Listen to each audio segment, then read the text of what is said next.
सबको नमस्ते, सबको प्रणाम। Thank you very much for joining me in my class today. जैसे करता रहा हूँ वैसे ही करता हूँ आज भी शुरू। पहले मैं थोड़ा सांख्य का एक सूत्र पढ़ता हूँ, उस पर बात करता हूँ, फिर उसके बाद गीता पे आ जाएंगे। 13 चैप्टर पे हम लोग काम कर रहे हैं। हमने 26 नहीं 23 श्लोक तक किया था लास्ट टाइम। हम 24 से शुरू करेंगे आज।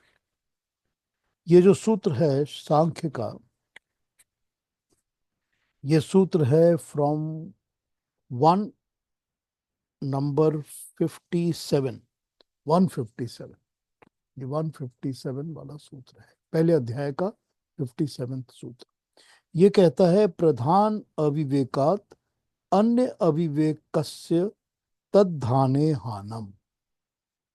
ये बोलता है ये सूत्र। इसका मतलब है प्रधान अविवेक के दूर से दूसरे अविवेक की उत्पत्ति होती है। प्रधान अविवेक से दूसरे अविवेक की उत्पत्ति होती है। इस पहले अविवेक की हानि या नाश होने पर दूसरे अविवेक की भी हानि या नाश हो जाती है। हानम का मतलब होता है नाश। प्रधान का अभिप्राय है मुख्य और दूसरों से अभिप्राय है सामान्य।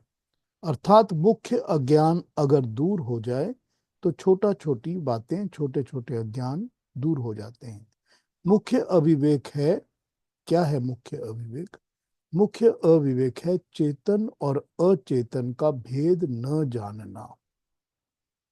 जो ये जान जाता है उसके अन्य सामान्य अज्ञान छूट जाते हैं।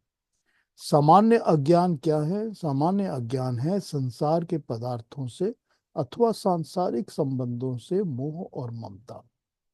तो सूत्रकार का अभिप्राय यह है कि मुख्य अविवेक चेतन और अचेतन के भेद को दूर करने का यत्न करने से शेष अज्ञान स्वतः दूर हो जाता है। अब बात यह है कि हम गीता में यही पढ़ते आ रहे हैं। हमको 13वां चैप्टर एग्जैक्टली यही प्रिंसिपल्स, यही बातें सिखा रहा है। क्या सिखा रहा है हमको? हमको ये सिखा रहा है, जो ये हमने अभी सांख्य दर्शन का सूत्र देखा, तो हमको सांख्य दर्शन के सूत्र से ये समझ में आता है कि जो मेन हमारी बुद्धि की अविवेक है, यानी कि नॉन या कि खराब नॉलेज जिसको कहा जाए, वो नॉलेज जो कि नहीं होना चाहिए या जिसको हमने दूर करना है, तो वो नॉलेज जो कि हमको नहीं होना चाहिए वो क्या है? वो जो मेन नॉलेज ऐसा है जो नहीं होना चाहिए वो है चेतन और अचेतन का भेद न जानना।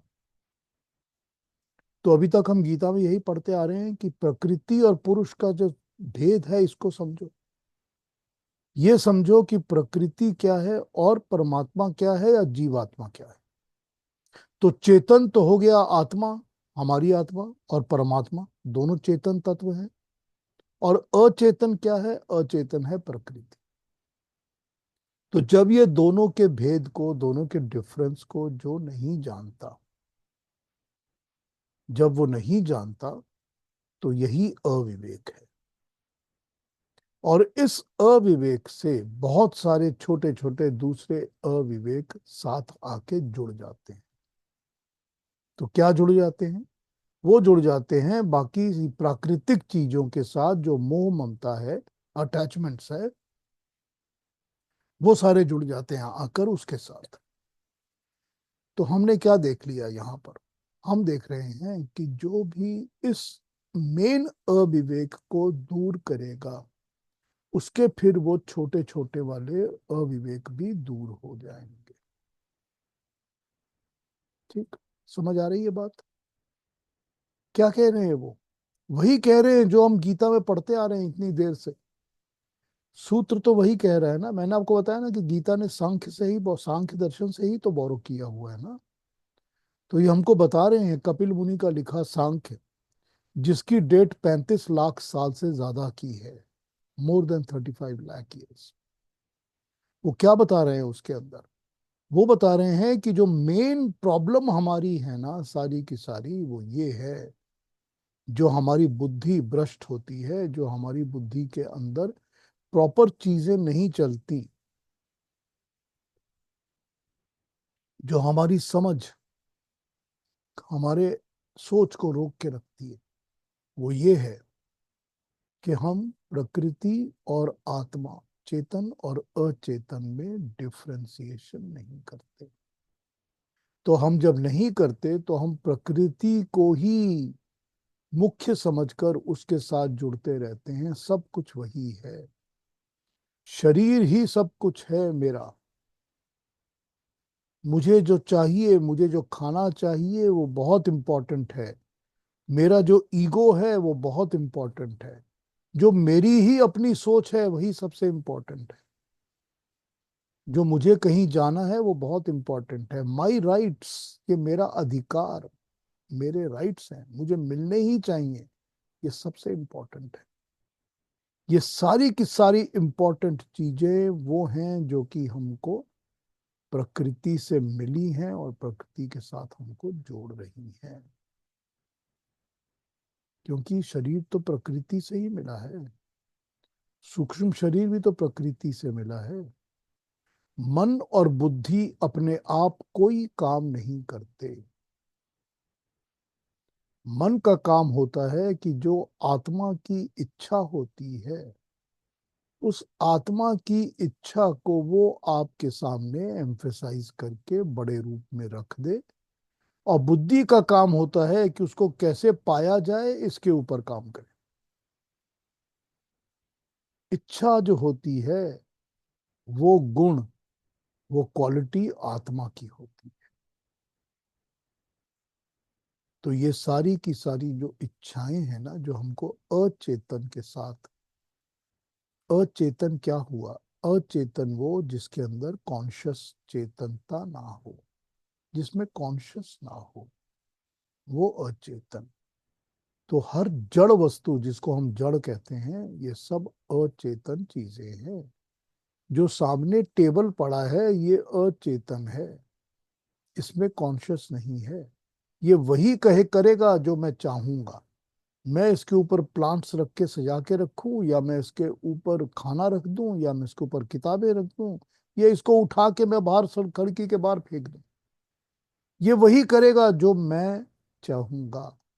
जो चेतन चाहेगा वही अचेतन करेगा। और अचेतन के साथ और चेतन के अंदर जो डिफरेंस को नहीं समझता, यही सबसे बड़ा अविवेक है। विवेक डिस्क्रिमिनेटरी बुद्धि, वो बुद्धि जो इंसान को ये अकल देती है कि तुम कौन सी चीज क्या है इसको एनालाइज कर सको, इसका डिस्क्रिमिनेशन कर सको। जो उस बुद्धि को हम विवेक कहते हैं। और अविवेक, जब ये वाली बुद्धि बंद हो जाती है, डिस्क्रिमिनेशन नहीं कर सकती, एनालाइज नहीं कर सकती, तो हम उसको अविवेक कहते हैं। तो जब चेतन और अचेतन के फर्क को पता चल जाएगा, भेद को समझ जाएंगे, तो छोटे छोटे छोटे छोटे जितने भी अविवेक हैं वो भी समाप्त हो जाएंगे। तो छोटे छोटे छोटे अविवेक क्या हैं? ये सारे हमारे जितने भी अविवेक हैं, ये सब छोटे छोटे अविवेक हैं।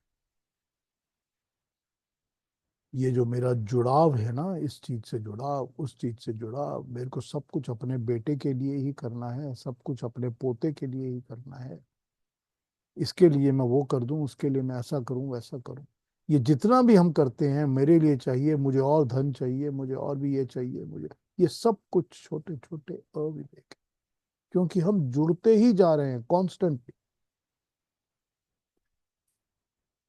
जितना जुड़ते जाएंगे उतना अविवेक ज्यादा होगा। क्योंकि हमने विवेक का रास्ता लिया ही नहीं।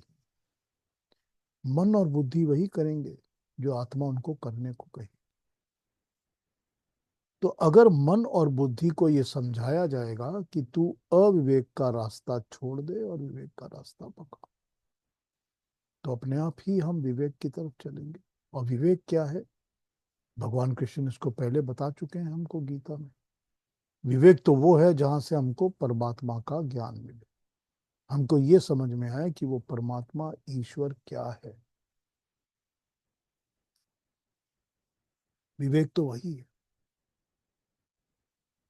और उसको पाने का रास्ता अपने अंदर अपनी आत्मा के थ्रू है। तो जब अपने आत्मा का पता चलेगा तब उसके बाद परमात्मा का पता चलेगा। तो पहले विवेक वो है कि अपने आत्मा का ज्ञान हो। अब आत्मा क्या है? आत्मा चेतन तत्व है। आत्मा वो चेतन तत्व है जिसकी यहाँ पर उन्होंने चेतन और अचेतन कह के बात को बिल्कुल सिंपल तरीके से प्रिंसिपल को रख दिया है। तो ये प्रिंसिपल अगर हमको समझ में आ जाए तो हम बहुत सारी दूसरी चीजों से छूट जाएंगे।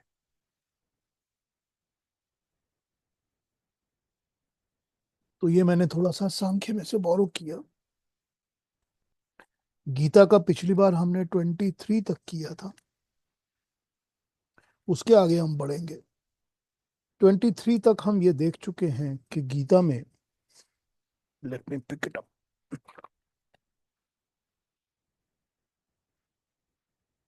कि गीता में भगवान कृष्ण ने जो कोई पुरुष को और गुणों के साथ प्रकृति को इस प्रकार समझ लेता है, वो कैसा ही बर्ताव क्यों ना कहे, उसका पुनर्जन्म नहीं होता।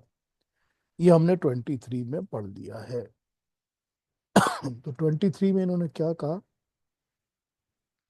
जो कोई आत्मा को, पुरुष, जहां पुरुष कहा जाता है तो वहां पर यह आत्मा या परमात्मा का रेफरेंस होता है। पुरुष का मतलब होता है जो कहीं पर किसी पुर, पुर मतलब कोई जगह, कोई चीज, जो कहीं पर रहे, विराजमान हो, रहता हो, उसको पुरुष कहते हैं। तो पुरुष, आत्मा इसीलिए पुरुष कहते हैं क्योंकि आत्मा शरीर में जाके रहती है, बसती है। परमात्मा को पुरुष कहते हैं क्योंकि परमात्मा सर्वव्यापक है, वो हर जगह, सारी सृष्टि में हर जगह है, विराजमान है, तो उसको पुरुष कहते हैं। तो जो किसी पुर में रहता है उसको पुरुष कहते हैं। तो जो भी पुरुष में और गुणों सहित प्रकृति में, यहां पर उन्होंने थोड़ा सा डेविएशन करके आपको बता दिया कि प्रकृति को तो जानना है पर गुणों सहित उसको जानना है। तो गुणों सहित जब कहा उसका मतलब हो गया गुणों के साथ, गुणों सहित, सत्व रजस और तमस गुणों के सहित। ये तीन ही तो चीजें हैं, जो तीन ही तो गुण हैं प्रकृति के, जो हर वस्तु में विराजमान होते हैं। हर परमाणु के अंदर ये तीन गुण हैं। तो प्रकृति का कोई परमाणु प्रकृति में है ही ऐसा नहीं जिसके अंदर ये तीन गुण ना हो। ठीक। अब जब ये तीन गुण प्रकृति के परमाणु में हैं तो उस परमाणुओं से जो भी बनता है उन सब में ये तीन गुण होते हैं। परमाणुओं से हमने सबसे पहले देखा कि अणु बनते हैं, अणु यानी एटम बनते हैं। जो एटम्स और अणु बनते हैं उनसे ही फिर हम कहते हैं कि ये पंच महाभूत बनने शुरू होते हैं। यानी कि आकाश भी उससे बनता है, जल भी उससे बनता है, वायु भी उससे बनती है, अग्नि भी और पृथ्वी भी। अब ये पंच महाभूत जो हमने कहे, जो पांच चीजें बन रही हैं, ये पांचों चीजों के अंदर वो तीनों गुण हैं, या उन तीनों गुणों से ही ये पांच चीजें बनती हैं। अब वो तीन गुण जिनको हमने सत्व रजस और तमस कहा है, वो कहीं तो आकाश की तरह बन जाते हैं, एकदम ना दिखता है, ना समझ में आता है, ना पकड़ में आता है, ना सूंघा जा सकता है, ना चखा जा सकता है। और कहीं वो पृथ्वी की तरह बन जाते हैं, हमारी अर्थ की तरह, जिसका सब कुछ कर सकते हैं हम, पकड़ भी सकते हैं, चख भी सकते हैं, सूंघ भी सकते हैं, सब कुछ कर सकते हैं। वही तीन गुण है ना, वही तो तीन गुण है ना।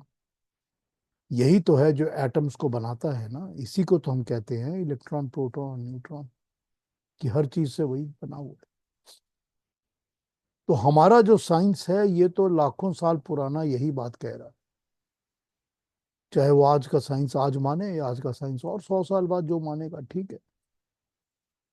तो सत्व रजस और तमस के गुणों को समझो, उसको समझकर उसके साथ जो प्रकृति है उसको समझो, तो पता चलता है कि वो गुणों में से मैं कितना बोरो करता हूं अपने लिए। अपने लिए भी तो मैं जो जो बोरो करता हूं ये उन गुणों से करता हूं। और किसी में तमस का गुण ज्यादा होता है और किसी में सत्व का गुण राजा होता है। और वो गुण ही हैं जो मेरे शरीर को, मेरी थिंकिंग को, मेरे बिहेवियर को कॉन्स्टेंटली इन्फ्लुएंस करते हैं, कांस्टेंट प्रभाव करते हैं। कभी मेरी सोच सात्विक होती है, कभी मेरी सोच तामसिक होती है, कभी राजसिक होती है। वही चीजें हैं, मैं वो खाने खाता हूँ जिससे मैं एक्साइटेड हो जाता हूँ। मैं वो चीज खाता हूँ जिससे मुझको बड़ा आराम मिलता है, रात को आराम से सो सकता हूँ। ये सब चीजें मैं क्यों कर रहा हूँ? ये मैं वही कर रहा हूँ क्योंकि मुझको प्रकृति के गुणों से अपने ऊपर इम्पैक्ट करना है। मैं जो चश्मा पहन रहा हूँ आंखों में पड़ने के लिए, ये भी तो प्राकृतिक वस्तु है जो बनाई हुई है ना प्रकृति के द्वारा। उससे मैं कर क्या रहा हूँ? उससे मैं वही कर रहा हूँ कि मैं उन गुणों को यूज करके अपने लिए एडवांटेज ले रहा हूँ। सॉरी। मैं तो हर एक चीज की काम में, हर काम में इन तीन गुणों से कर रहा हूँ, प्रकृति और उसके गुणों से कर रहा हूँ। तो ये कहते हैं भगवान कृष्ण कि प्रकृति को गुणों सहित समझो। अब वो यही बात हो गई ना कि जब दिमाग और बुद्धि दी हुई है तो उस बुद्धि से, दिमाग से एनालाइज करना शुरू करो ना। एनालाइज करके देखना शुरू करो ना हर चीज के अंदर कि ये जो कार्य है इसमें कितनी सात्विकता है और कितनी नेगेटिविटी है। इसको करने से जो होगा कर्म फल होगा, वो सात्विक कर्म फल मिलेगा या तामसिक मिलेगा या राजसिक मिलेगा। कर्म फल तो मिलेगा, परम फल तो मिलेगा ही मिलेगा। बिना कर्म फल मिले तो कोई कर्म कटेगा ही नहीं। तो हर एक चीज के अंदर उन गुणों को एनालाइज करो, हर वस्तु जो यूज करते हो, जो सुनते हो, जो समझते हो, जो अडॉप्ट करके रिएक्ट करते हो, हर चीज में समझो। तो जो प्रकृति को इस तरह उसके गुणों के सहित समझेगा और उनसे अलग चेतन तत्व को, अपनी आत्मा को या परमात्मा को, चेतन तत्व को समझेगा। अभी हमने वही पढ़ा, अभी देखा वही हमने सांख्य दर्शन में, वही 23 में भगवान कृष्ण यहाँ पर कह रहे कि जो इस प्रकार अलग समझेगा उसका क्या होगा? वो विवेक उसके अंदर आ जाएगा, उसके अंदर ज्ञान आ जाएगा। जब ज्ञान आ जाएगा तो उसके पास ये कॉज या रीजन ही नहीं रहेगा कि मुझको जन्म दोबारा लेना है। तभी तो कह रहे हैं कि उसको फिर पुनर्जन्म की जरूरत नहीं पड़ेगी, क्योंकि ये कॉज कॉज जो है ना कि मुझे आना ही पड़ेगा बार बार, ये मिट जाएगा। तो जब कॉज मिट जाएगा तो अब जन्म लेना ही नहीं पड़ेगा। तो उसको पुनर्जन्म लेना ही नहीं पड़ेगा जो ये समझ जाएगा। Sorry। अब ये गाइडेंस तो दे नहीं रहे कि समझ कर क्या करना है, क्योंकि वो पहले बता चुके हैं, जब वो दूसरे तीसरे चौथे चैप्टर में बता चुके हैं कि बुद्धि क्या होती है और बुद्धि से काम कैसे लेना है और बुद्धि को क्या सोचना चाहिए। तो ये सारी चीजें वो बता चुके हैं पहले। तो ऑब्वियस कर दिया यहाँ पर बड़ा ये बात को कि जो इस तरह से समझ जाएगा, ये ऑब्वियस है कि अगर उसकी बुद्धि ठीक काम करेगी तो वो इन चीजों के साथ जुड़ेगा ही नहीं। तो वो वही कर्म करेगा जो कि निष्काम कर्म होंगे, और निष्काम कर्म करेगा तो निष्काम कर्म के फल उसी तरह मिलेंगे। और जब वो फलों के साथ भी नहीं जुड़ेगा, निष्काम कर्म के जो कर्म फल मिलेंगे उनके साथ भी जब वो नहीं जुड़ेगा, तो उसको पुनर्जन्म लेने की जरूरत ही नहीं पड़ेगी। क्योंकि हिसाब किताब ही कोई बचा नहीं होगा जो पूरा करना है प्रकृति में। ना किसी और बॉडी के साथ, ह्यूमन बॉडीज के साथ, ना किसी प्राकृतिक वस्तु के साथ, ना ये कि मैं चिपका हुआ हूं कि मुझको तो भाई इस पोते की जब तक शादी नहीं होती मुझको जिंदा ही रहना है, और जब पोते की शादी हो गई तो उसका भी बच्चा होगा, मैं जिंदा ही रहूंगा, और चिपका हुआ हूं मैं उसके साथ। ना वो किसी बॉडी के साथ चिपका होगा, ह्यूमन बॉडी, ना वो पैसों के साथ, धन के साथ, प्रॉपर्टीज के साथ चिपका होगा। तो जब वो किसी भी चीज के साथ चिपका नहीं होगा और छूट जाएगा इन सब चीजों से और निष्कामता में काम करेगा, समभाव से काम करेगा, उसकी बुद्धि में ऑल क्रिएटेड बीइंग्स, जितने भी लिविंग बीइंग्स हैं, सब भगवान की क्रिएशन है, परमात्मा की क्रिएशन है। प्रकृति में हर तरफ उसका नजारा है, ईश्वर का। जब उसको ये नजर आने लगेगा तो उसको कोई कॉज रीजन ही नहीं बचेगा कि उसको दोबारा जन्म लेना पड़े। क्यों जन्म लेगा? कोई हिसाब किताब ही बाकी नहीं, कोई कर्म बाकी ही नहीं है जिसका कर्म फल बाकी है। तो क्यों कर क्या करने आना है? तो फिर वही बात हमने जो शुरू शुरू में बात कही थी, जो हमने श्वेताश्वतर उपनिषद में पढ़ा था, कि वही तो है ना ब्रह्म चक्र। वही तो ब्रह्म चक्र है जो घूम रहा है और जिसपे हम जब यहाँ से निकलते हैं तो जाके उसमें चिपक जाते हैं। इसीलिए चिपक जाते हैं क्योंकि हमारा अकाउंट बैलेंस बचा होता है, हमको वापस आना पड़ता है। हमको वापस आके उस अकाउंट बैलेंस को पूरा करना पड़ता है। तो या तो हम पे बैक कर रहे हैं अकाउंट बैलेंस का, या नया अकाउंट क्रिएट कर रहे हैं। और या हमारा जो अंदर डिजायर सिस्टम है वो ऐसा है कि हम चिपके हुए, मुझे तो ये भी चाहिए, वो भी चाहिए, वो भी चाहिए, इस जन्म में नहीं मिला, अगले जन्म में और भी ज्यादा चाहिए। तो या तो हम उससे चिपके हुए हैं तो हमको आना पड़ता है कि जो चाहिए वो यही मिलेगा, प्रकृति में ही तो मिलेगा ना। उसके लिए तो बॉडी लेनी पड़ेगी, शरीर लेना पड़ेगा ना, उसके बिना तो काम नहीं चलेगा। बहुत ज्यादा जो भी चाहिए उसके लिए तो हमको एक फिजिकल बॉडी लेनी ही पड़ेगी, बिना फिजिकल बॉडी लिए हम कहाँ से ले सकते हैं? तो जब ये सारे रीजंस खत्म हो जाएंगे, उस ब्रह्म चक्र में चिपकने का कोई कारण ही नहीं बचेगा, तो हमको फिर जन्म लेना ही नहीं। और ये जन्म मरण का जो बंधन है वो विवेक से छूटेगा, कि हमको चेतन और अचेतन में जब डिफरेंस पता चलेगा और उसके ऊपर हम काम करेंगे, सोचेंगे, समझेंगे, तब हमारा विवेक जागेगा। और जब विवेक जागेगा तो हमको जन्म मरण के पुनर्जन्म से मुक्ति मिलेगी। तो पुनर्जन्म से मुक्ति का क्या मतलब है? उसका मतलब है मोक्ष प्राप्त होगा। उसका मतलब है हमको फिर दोबारा जन्म नहीं लेना पड़ेगा।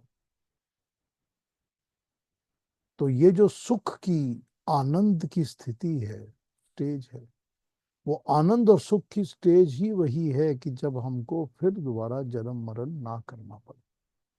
क्योंकि जब भी मनुष्य पैदा होगा, कहीं ना कहीं 9 महीने उसको किसी के पेट में रहना ही पड़ेगा। और फिर जब पैदा होगा तो उसको फिर वही दुनिया की, सब दुनिया की तकलीफें लगी ही रहेंगी। बीमारियां भी होंगी, बुढ़ापा भी होगा, मारपीट भी होगी, चोटें भी लगेंगी, दुख भी मिलेगा, सब मिलेगा। और फिर मौत तो मिलेगी मिलेगी।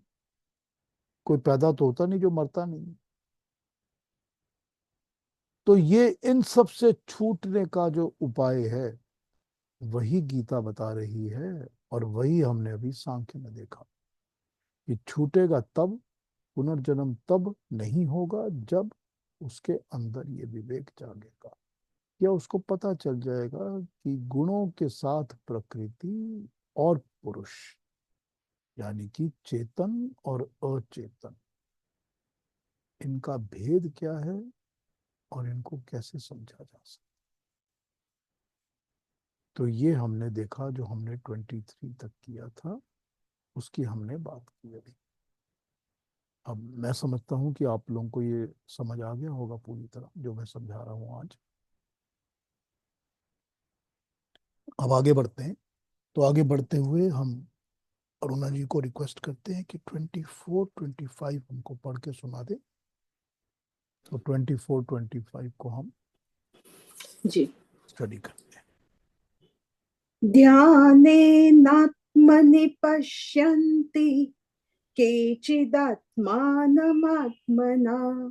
अन्ये साङ्ख्येन योगेन कर्मयोगेन चापरे अन्ये त्वेवम जानन्तः श्रुत्वान्येभ्य उपासते तेऽपि चातितरन्त्येव मृत्युं श्रुतिपरायणाः। Thank you so much Aruna ji, thank you very much. ये 24 हमको कह रहा है कुछ लोग ध्यान योग के द्वारा, कुछ लोग ज्ञान योग के द्वारा और कुछ लोग कर्म योग के द्वारा।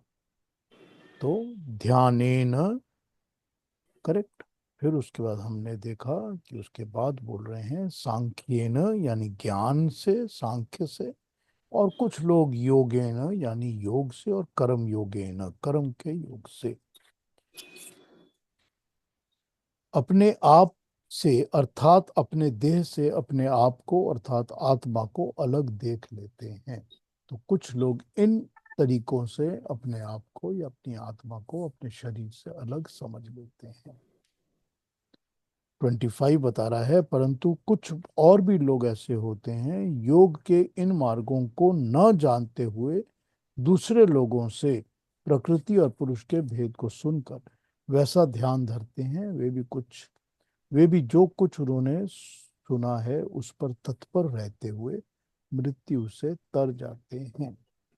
24, 25 इसकी दूसरी ट्रांसलेशंस पढ़ता हूँ, फिर इस पर बात करता हूँ।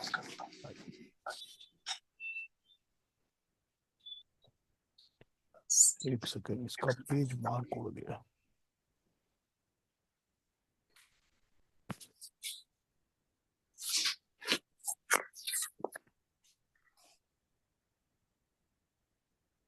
"24 He who is ever established in self takes pain and pleasure alike." नहीं, ये तो वो नहीं है, मैं गलत पे आ गया हूँ, सॉरी।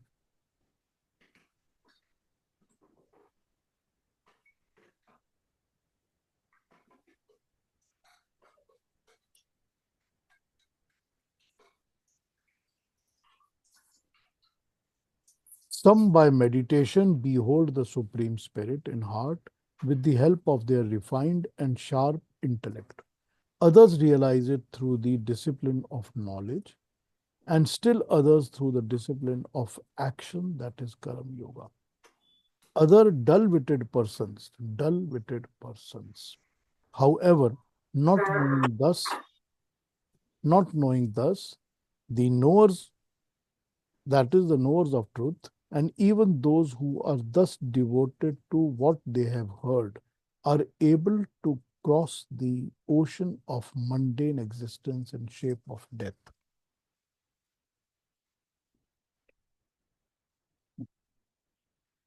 थोड़ी और देख लेते हैं क्या बोल रहे हैं।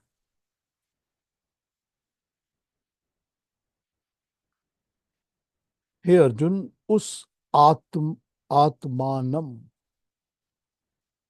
परमात्मा को कितने ही मनुष्य तो आत्मना अपने अंतर चिंतन के ध्यान के द्वारा आत्मनि हृदय देश में देखते हैं। कितने ही सांख्य योग के द्वारा अर्थात अपनी शक्ति को समझते हुए उसी कर्म में प्रवृत्त होते हुए, और अन्य बहुत से उस निष्काम कर्म योग के द्वारा देखते हैं। समर्पण के साथ उसी नियत कर्म में प्रवृत्त होते हैं। प्रस्तुत श्लोक में मुख्य साधन ध्यान है।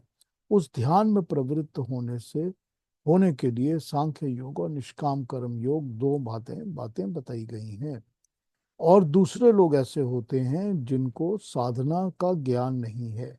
वे इस प्रकार न जानते हुए अन्येभ्य दूसरे जो तत्व से जानने वाले महापुरुष हैं उनके द्वारा सुनकर ही उपासना करते हैं। और वे सुनने के परायण उस पुरुष भी मृत्यु रूपी संसार सागर से निस्संदेह पार हो जाते हैं।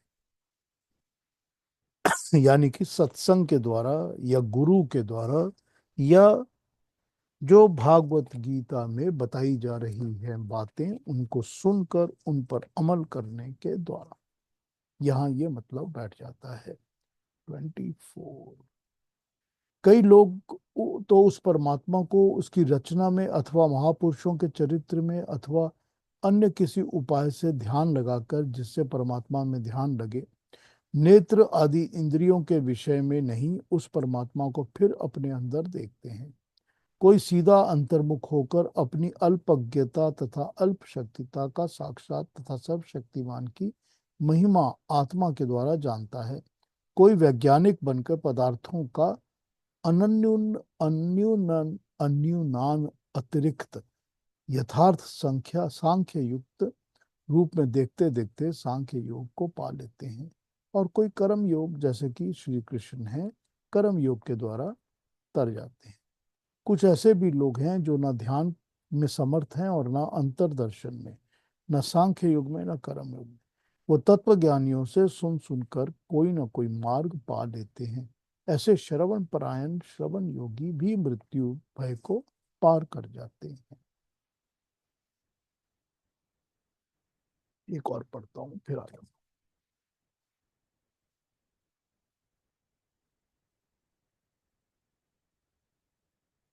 कितने ही मनुष्य अपनी बुद्धि से अपने आत्मा को ध्यान द्वारा देखते हैं, दूसरे ज्ञान के सहारे से सांख्य के अनुसार देखते हैं, कुछ अन्य निष्काम भाव से कर्म करते हुए देखते हैं। दूसरे जो ऊपर कहे अनुसार नहीं करते, वो इस प्रकार न जानते हुए दूसरों के द्वारा कहे को सुनकर उपासना करते हैं। वे श्रुति ग्रंथों के परायण हुए भी मृत्यु को सर्वथा लांघ जाते हैं। तीन प्रकार से इस संसार को पार किया जा सकता है। एक, बुद्धि के द्वारा, शरीर और इंद्रियों पर शासन करने से, यानी बुद्धि कहती है कि शरीर के ऊपर और इंद्रियों के ऊपर शासन करो। दूसरा, ज्ञान के विषय और इंद्रियों को समझकर, उनके भोग और भोग के परिणामों को समझकर, उन पर अमल करने से। और तीसरा, निष्काम भाव से संसार में रहने से। तीनों का प्रभाव समान रूप से होता है। विषयों से अनासक्ति उत्पन्न होती है और फिर वह अनासक्ति कर्म पर प्रभाव डालती है। इससे अंतोतगतवा निष्काम भाव से कर्म होने लगते हैं। यही मोक्ष प्राप्ति का मार्ग है। तो इसको समझ लीजिए जो इन्होंने 24 में बताया है। ये बड़ी क्लियरली यहाँ पर इन्होंने समझा दिया कि तीन तरीके मैंने तुमको बता दिए। पहला तरीका तो ये है कि तुम अपनी बुद्धि के द्वारा अपने शरीर और अपने इंद्रियों के ऊपर शासन करो। शासन, अपने ऊपर कंट्रोल करो, अपने ऊपर कंट्रोल रखो, अपने इंद्रियों के ऊपर, अपने शरीर के ऊपर। दूसरा, ज्ञान के विषय और इंद्रियों को समझकर। ज्ञान का विषय कि नॉलेज का सब्जेक्ट क्या है, अपनी इंद्रियों के विषय क्या हैं, हमारी इंद्रियों के सब्जेक्ट्स क्या हैं, इन चीजों को समझकर, उनके भोग और उनके भोग के परिणामों को जानकर। और थर्ड, निष्काम भाव से कर्म कर। इस तरह संसार में रहने से विषयों में अनासक्ति उत्पन्न होती है। तो मेन प्रभाव क्या है, मेन काम क्या है? मेन काम है प्रकृति के विषयों में से अनासक्ति पैदा करना। प्रकृति के जो भी चीजें हैं, जो सब्जेक्ट हैं, उनके साथ डिटैचमेंट को पैदा करना। तो जब बुद्धि काम करेगी, अक्ल काम करेगी, जब ये समझ में आएगा कि ये क्या चीज है, इसका स्वरूप क्या है, मैं क्यों इसके पीछे पागल हुआ रहता हूँ, क्यों इस चीज के पीछे इतना चिपका हूं, दीवाना हो गया, क्यों क्यों ऐसा है? तो इसको बुद्धि जब एनालाइज करेगी और समझेगी, तो अपने आप ही डिटैचमेंट पैदा होनी शुरू होगी। तो इसमें मुख्य चीज है अनासक्ति, डिटैचमेंट। आसक्त नहीं होना, आसक्त अटैच्ड, चिपकना नहीं। तो इसमें मेन चीज हो गई अनासक्ति। जब अनासक्ति पैदा होगी तो अपने आप कर्म जो है वो निष्काम होने लगेंगे। जब अनासक्ति, डिटैचमेंट हो जाएगी, जब अटैचमेंट ही नहीं रहेगी, तो फिर कामना भी नहीं रहेगी। फिर रहेगा ही नहीं कि मुझे ये चाहिए या वो चाहिए, या इसकी कामना के लिए कर्म कर रहा हूं, उसकी कामना के लिए कर्म कर रहा हूं। तो अनासक्ति होगी तो निष्काम कर्म होंगे। जब निष्काम कर्म होंगे तभी तो मनुष्य को ये समझ आएगा कि ये जितनी चीजें हैं जो प्रकृति में बनी हैं, ये सब नेति नेति इदन्नमम, मेरे लिए नहीं है। ये सब हैं अपने ही काम के लिए, अपने ही यूज के लिए। मैं प्रकृति को यूज करके अपनी ही जो यूज की हुई प्रकृति है उसका काम पूरा करता हूं। तो मैं वो खाना खाता हूं जिससे कि मेरा शरीर ठीक रह सके। वो खाना भी प्रकृति का टुकड़ा है और ये शरीर भी प्रकृति का टुकड़ा है। इसको मेंटेन करने के लिए मैं प्रकृति को कंज्यूम कर रहा हूं। मैं स्टीम इंजन के अंदर पानी डाल के स्टीम क्रिएट कर रहा हूं ताकि वो इंजन को मैं भगा सकूं। तो मैं प्रकृति के ही सोर्सेज को यूज कर रहा हूं दूसरी प्रकृति से काम लेने के। तो ये बॉडी का इंजन भी तब तक ही भागेगा जब तक इसके अंदर भी वो स्टीम डाली जाएगी, पानी डाला जाएगा, भाप बनाई जाएगी। ये तो बॉडी का इंजन भी काम नहीं करेगा। तो मैं तो एक प्राकृतिक वस्तु से दूसरी प्राकृतिक वस्तु को काम में ले रहा हूं। इसमें मेरे को कहीं पर भी किसी चीज से जुड़ने की आवश्यकता क्या है? कि मैं स्टीम इंजन तो चला रहा हूं, लेकिन जब शाम को घर जाऊंगा तो इंजन बगल में दबा के तो नहीं ले जाऊंगा ना घर। वो तो वहीं पड़ा रहेगा। तो मुझे उससे चिपकने की जरूरत क्या है? Why should I be attached? जब ये समझ में आएगा तो अपने आप काम निष्काम हो जाएंगे। तब ये पता चल जाएगा कि मेरा तो सिर्फ कर्म है कि मैं वो स्टीम इंजन को चलाऊं। ये मेरी ड्यूटी है, मेरा फर्ज है। और मेरे को उसके साथ चिपकने की कोई जरूरत नहीं है। मैं खुद स्टीम इंजन नहीं हूं। मैं खुद वो स्टीम इंजन नहीं हूं। मेरे उससे जुड़ने की कोई जरूरत नहीं।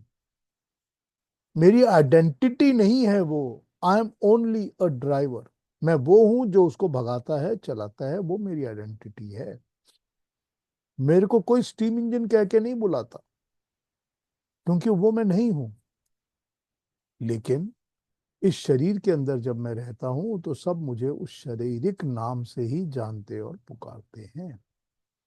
तो होता ये है कि मैं अपनी आइडेंटिटी में कंफ्यूज हो जाता हूं। ये ठीक है कि आप सब मुझको मेरे शरीर से, मेरे नाम से जानते हैं, क्योंकि सभी के पास एक नाम और एक शरीर है। लेकिन मैं इस नाम और शरीर का मालिक हूं, मैं ये नहीं हूं। मैं इससे अलग हूं। मैंने प्रकृति में जो अवेलेबल चीजें हैं उसको यूज करके अपने शरीर के ऊपर एक आइडेंटिटी की छाप लगाई है। वो आइडेंटिटी की छाप मुझे एक आइडेंटिटी देती है, ताकि आप सबसे मैं बात कर सकूं, मिल सकूं, काम कर सकूं।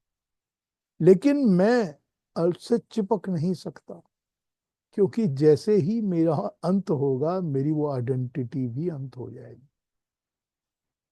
तो मैं उससे कितना चिपक के रहूंगा कि मुझे बार बार जन्म लेना है कि मुझे यही आइडेंटिटी चाहिए, यही नाम चाहिए। तो मैं कहां से चिपक के रहूंगा उसके साथ? कहां तक चिपकू? तो मैं चिपक नहीं सकता। तो जब ये पता चल जाएगा कि मैं चिपक नहीं सकता, मैं उस स्टीम इंजन उठा के घर नहीं ले जा सकता, तब अपने आप कर्म जो है वो निष्काम हो जाएंगे कि अपनी ड्यूटी करो भाई। वही कर्म करो जो हमने कर्म करने हैं। इनमें कामनाओं को पैदा मत होने दो, इच्छाओं को पैदा मत होने दो। ये इच्छा मत रखो कि मैं तो स्टीम इंजन घर लेके जाना चाहता था, ये वहीं पड़ा रह गया यार्ड में। ये इच्छा को पालो मत अपने अंदर, क्योंकि जब पालोगे इच्छा को तो वो कामना बनेगी। जो कामना बनेगी वो जोड़ेगी, चिपका के रखेगी। जब चिपका के रखेगी तो फिर वो कॉज बन जाएगा बार बार जन्म लेने का। अब आपको चाहे ऐसे समझना है चाहे वैसे समझना है, भगवान कृष्ण तो शुरू से ही गीता को तीन तरीके से समझा रहे हैं। शुरू से ही गीता को तीन तरीकों से समझा। From the very very second chapter he has started this thing. वो क्या समझा रहे हैं कि या तो आपको सांख्य के तरीके से समझना है, या कर्म के तरीके से समझना है, और या भक्ति के तरीके से समझना है। तीन रास्ते हैं, बिकॉज ह्यूमन इमोशंस जो हैं वो ये तीन रास्तों पर ही चलते हैं। और तीन रास्तों पर इसलिए चलते हैं क्योंकि हम सारे के सारे ह्यूमन बींग्स जो हैं वो mixture of these three emotions होते हैं। किसी में कोई चीज ज्यादा, किसी में कोई चीज कम। तो जब हम मिक्सचर ऑफ थ्री इमोशंस होते हैं और इन तीन रास्तों पे ही चलते हैं, तो भगवान कृष्ण क्या करते हैं, वो कुछ चैप्टर्स एक पे, कुछ चैप्टर दूसरे पे, कुछ चैप्टर तीसरे पे डेडिकेट करके हमको समझा देते हैं कि तुमने ऐसे नहीं समझना तो वैसे समझ लो, वैसे नहीं समझना तो यूं समझ लो। समझना तो यही पड़ेगा, समझने की बात तो सिर्फ एक ही है। समझने की बात सिर्फ इतनी सी है कि कर्मों को निष्काम करो, कर्म फल के साथ मत जुड़ो, प्रकृति और पुरुष को अलग समझो और पुनर्जन्म के बंधन से छूट जाओ।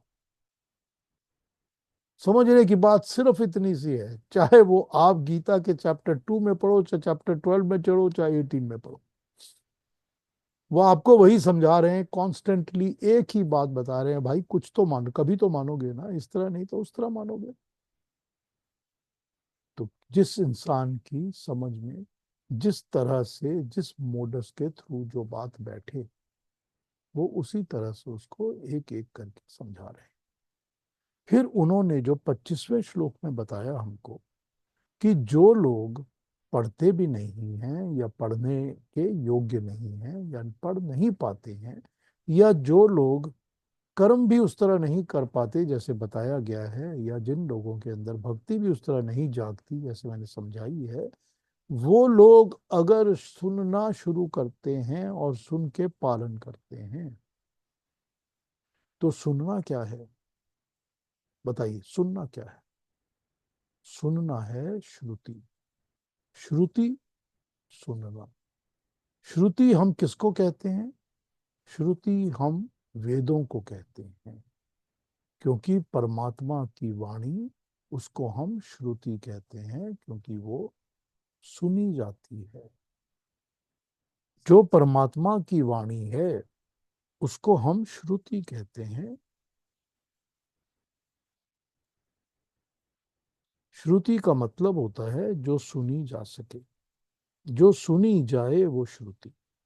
तो हम श्रुति कहते हैं परमात्मा की वाणी को। तो हम परमात्मा की वाणी को श्रुति कहते हैं। उसी तरह से हम जो सुनी जाए, जो ज्ञान हमको सुन के प्राप्त हो, उसको हम श्रुति कहते हैं। तो जो इंसान ध्यान लगाएगा और ध्यान लगा के उन बातों को सुनेगा जो वेद की वाणी है, जो हमको बताई गई हैं, जो हमको वेदों के द्वारा ऋषियों ने सुनकर हमारे तक पहुंचाई हैं। ऋषियों की बात भी तो हम सुनेंगे ना, वो भी तो श्रुति है ना, सुनने की बात है। तो जो इनके ऊपर सुन के भी पालन अपनी तरफ से फॉलो करेगा, वो भी इस जन्म मरण के बंधन से छूट जाएगा। तो ये भगवान कृष्ण ने 24 और 25 में हमको बताया है। 24, 25 पर अगर आपने कुछ पूछना हो या दोबारा कुछ समझना हो या कुछ कहना हो, तो प्लीज अपने आप को अनम्यूट करके बात कर सकते हैं। कोई क्वेश्चंस हो तो पूछ लीजिए जरूर, बेझिझक। चार मुझे ना चार रास्ते दिखा दिए भगवान ने फिर तो। क्या बोल रही हो, सॉरी ज्योति? चार चार रास्ते दिखा दिए फिर तो भगवान ने। हाँ तो एक तो चौथा। भक्ति का, हाँ बस एक बस कर्म चौथा, का, बिल्कुल बिल्कुल चौथा एक भी। ज्ञान का और एक सुनने का। चार बता दिए। वो सुनने वाला रास्ता भी तो भक्ति का रास्ता ही है ना। हम्म। तो वही तो उसी में आ जाता है ना कि तुम अपने गुरु की या ऋषि की या जिसकी भी वाणी सुनोगे, वो सुनने वाली बात भी तो वहीं आ जाती है, एक के अंदर ही आ जाती है। ठीक बात। और रेणु जी आप क्या कह रही थी?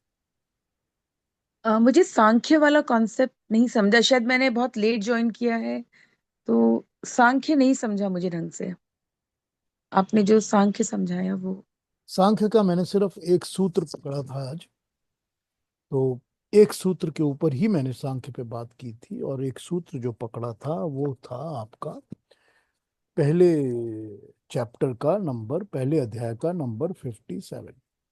वो सूत्र कहता है, प्रधान अविवेकात् अन अविवेकस्य तद्हाने हानम। प्रधान अविवेक से दूसरे अविवेक की उत्पत्ति होती है। इस पहले अविवेक के नाश होने से दूसरे अविवेक भी नाश हो जाते हैं। ये सांख्य का सूत्र है जो हमने आज पढ़ा है फ्रॉम 157 ऑफ सांख्य दर्शन। अब सांख्य दर्शन का ये सूत्र जो कहता है वो प्रिंसिपल है। उस प्रिंसिपल को ही समझाने के लिए कई जगह में गीता को अलग अलग तरीके से हमको बताया गया है। तो ये प्रिंसिपल क्या कहता है? ये प्रिंसिपल ये कहता है सांख्य का कि जो मेन मुख्य बैड रॉन्ग डिस नॉलेज है, जो नॉलेज हमको नहीं होना चाहिए, जो मेन रीजन है जो हमारी बुद्धि को एनालिटिकल या डिस्क्रिमिनेशन करने की ताकत नहीं देता, वो मेन कॉज क्या है? अगर वो मेन कॉज है तो उसके साथ छोटे छोटे कॉजेज आ जाते हैं, और अगर वो मेन कॉज हट जाए तो छोटे छोटे कॉजेज भी हट जाएंगे। ये है सांख्य का प्रिंसिपल। ये तो एक प्रिंसिपल है। प्रिंसिपल्स जो होते हैं उसको आप काम करने के लिए अप्लाई करते हैं कि हम जब मैथमेटिक्स के प्रिंसिपल्स अप्लाई करते हैं तो फिर हम मैथमेटिक्स की दूसरी सॉल्यूशंस निकाल सकते हैं। तो जब हम जिंदगी के अंदर कोई भी साइंटिफिक प्रिंसिपल्स अप्लाई करते हैं, साइंस के प्रिंसिपल्स को अप्लाई करते हैं कि हमको ये पता है कि H2O से पानी बनता है, तो फिर हम H को भी और O को भी और O के 2 पार्ट्स को भी अलग अलग यूज करके अलग अलग चीजें बना सकते हैं। तो प्रिंसिपल्स होते हैं जो हमको गाइडलाइंस देते हैं या बेस देते हैं जिस पर हम कुछ भी डेवलप करके काम कर सकते हैं। तो सांख्य ने ये प्रिंसिपल आपको जो दिया उसी पे गीता आगे आगे बातें करती रही है और कर रही है। तो प्रिंसिपल क्या दिया? प्रिंसिपल ये दिया कि जो दिमाग के अंदर अक्ल और बुद्धि होती है, वो बुद्धि का काम होता है कि वो डिस्क्रिमिनेटरी हो, वो अलग अलग चीजों को समझे कि ये मीठा है और ये खट्टा है, खट्टा खाने से ये होगा, मीठा खाने से ये होगा, ये सामने से मेरे शेर आ रहा है, शेर के साथ मुझे किस तरह डील करना है, ये एक सांप निकल कर आ गया उससे कैसे डील करना है, या मैंने एक फल तोड़ा है, ये फल कौन सा है, खाने से क्या होगा। ये जो डिस्क्रिमिनेटरी बुद्धि है, जब ये हर चीज के अंदर प्रॉपर डिस्क्रिमिनेशन कर सकती है, एनालाइज कर सकती है, उसी तरह प्रकृति और जीवात्मा में भी एनालिटिकल तरीके से काम कर सकती है, तब इसको विवेक कहते हैं।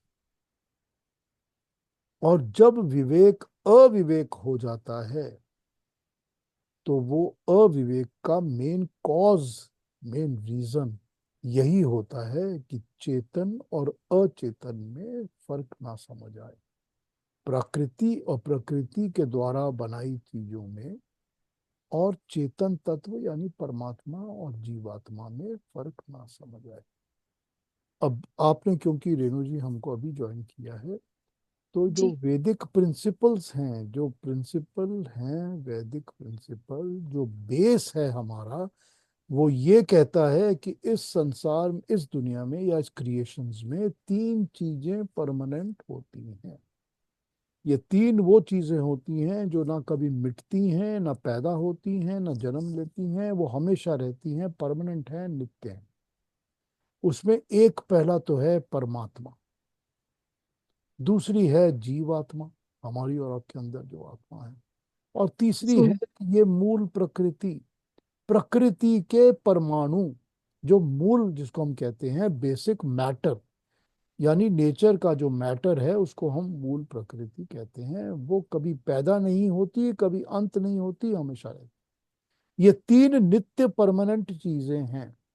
इसमें से दो चीजें ऐसी हैं, यानी कि आत्मा और परमात्मा, जो चेतन तत्व हैं, चेतन जो कॉन्शियस हैं, जो अपनी इच्छा के अनुसार कुछ कर सकते हैं।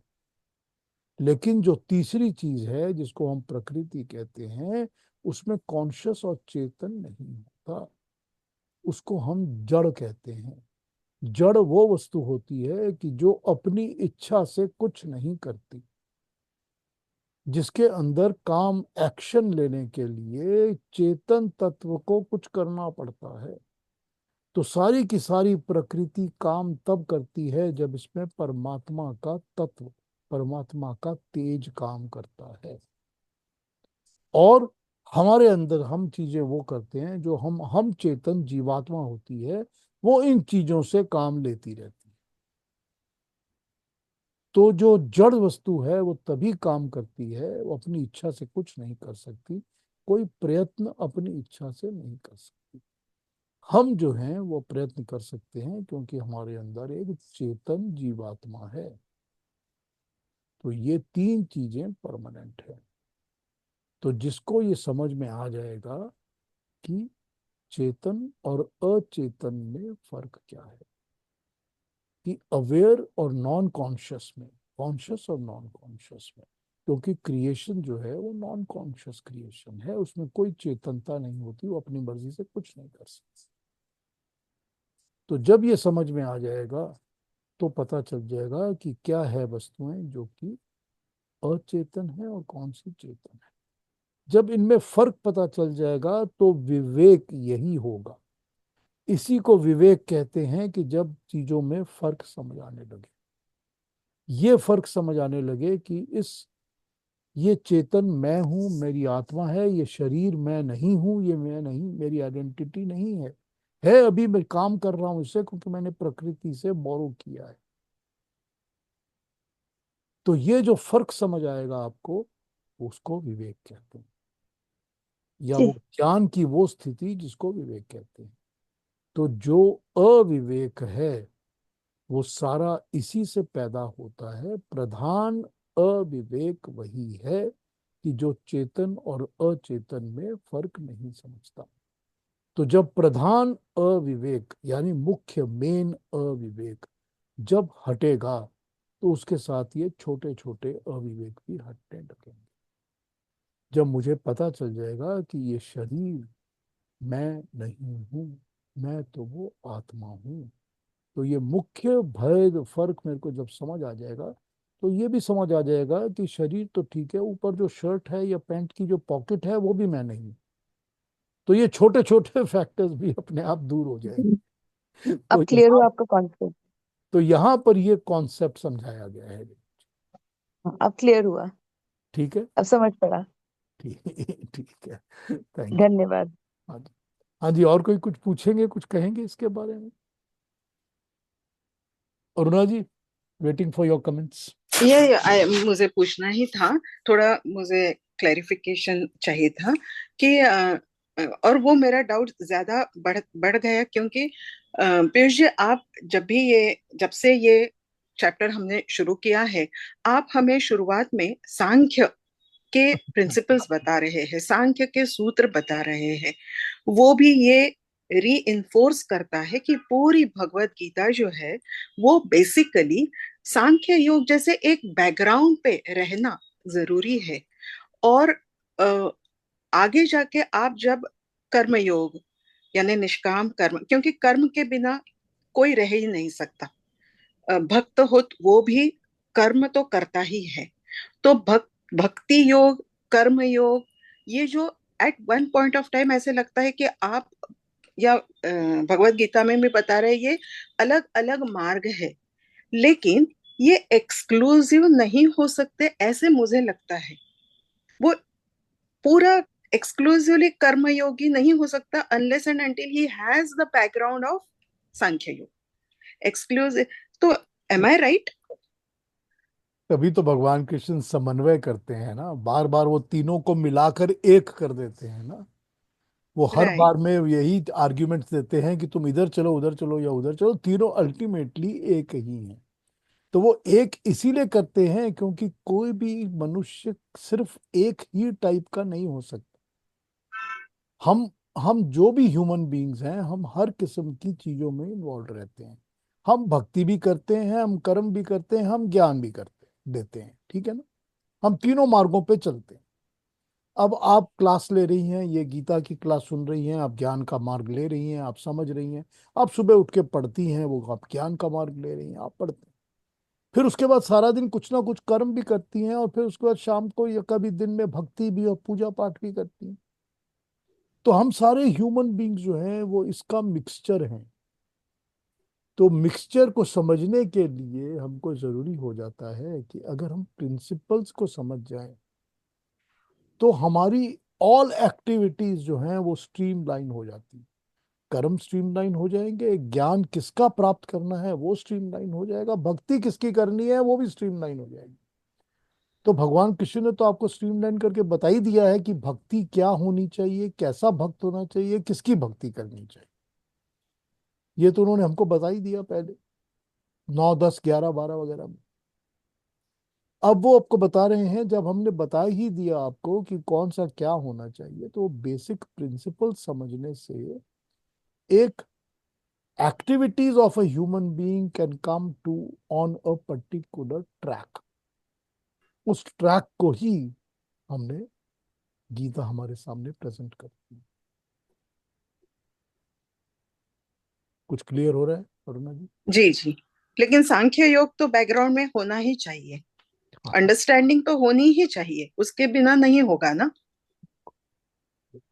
सांख्य योग और योग दर्शन, सांख्य दर्शन, योग दर्शन, ये दो ऐसी चीजें हैं। अभी भगवान कृष्ण ने ये बात कही कि जो इस चीज को समझ जाएगा, और सांख्य ने हमको कहा कि जो अविवेक और विवेक और चेतन और अचेतन को समझ जाएगा।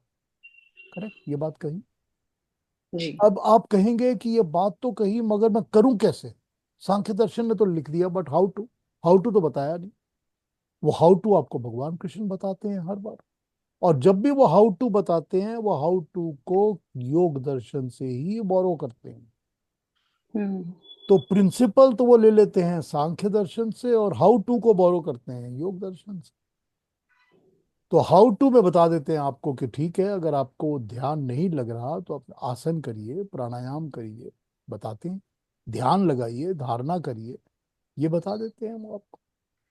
फिर आपको जी। बता देते हैं कि चित्त कहाँ से।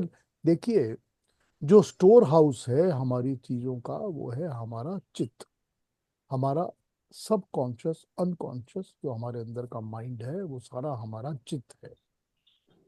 वो हमारा वो तत्व है जिसमें कि आत्मा जो है वो अपनी हर चीज को, कामनाओं को, एक्शंस को, करने लायक ना करने लायक सब चीजों को स्टोर करके रखती है। तो जैसे ही आत्मा जन्म लेती है, वो अपने चित्त के अंदर रेफरेंस करके फिर से निकाल के लाती है कि अब फिर से मैं बच्चा तो पैदा हो गया हूँ, लेकिन मुझे बचपन में ये चीजें अच्छी लगती थी, पिछले 3, 4, 6, 12 जन्मों में यही चीजें अच्छी लगती थी। तो अब वो चित्त जो है वो मन को फीड कर देती है।